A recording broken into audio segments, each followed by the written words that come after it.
All right, so what I'm going to do now is I'm going to actually try to escape the back control, but I want to think about getting into a new position where I can attack. Generally, when I'm doing any position at all, good or bad, no matter what's going on in a match, I'm always thinking about how I can submit the guy. If you change your thinking over to be more aggressive and more productive, then you're not going to be so reactive. A lot of times what happens is when you react, you start to lose the match because the guy starts to get further and further ahead of you.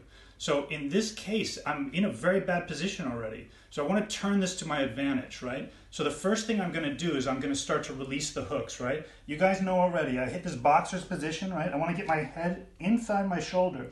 And I'm going to start to fall to the side in this case. But in order to do this properly, right, I've got to release a hook. So I'm going to grab the hook and I'm going to turn myself to the side, okay? This way. Okay, and now what happens is the guy is going to almost always bring you back, but I've got to isolate this hook. So my foot shifts back. Now I'm in a crossroads. I can start to escape in a typical escape, which will still work. And if you guys are going, oh, but what typical escape are you talking about? We'll cover that again in another video. We'll put a link up somewhere so you can find it. But what I'm looking at right now is attacking the leg that's trapped. So I'm going to switch. I want the guy to try to choke me. Now this is dangerous, right? Because if you mess this up, the obvious solution is he's going to choke you and he wins the match. So I'm going to do this with one thing in mind. I've got to put his foot in his mouth. If I can do that, the choke will release because it compromises his knee, right? If you look at my position, the thigh is attached to the knee, right? So anytime I put pressure on the outside of the leg, the foot can be accessed.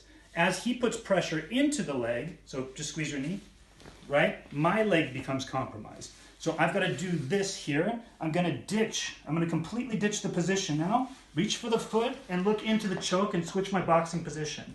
Okay, underhook the leg, sit back until again, watch my thigh, goes to the knee.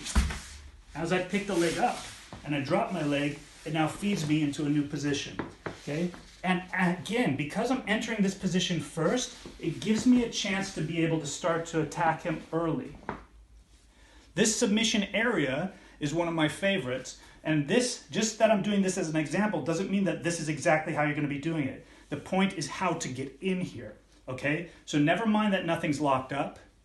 Never mind that we're in a new position necessarily. It's the transition to get yourself out of back control where you can start to submit.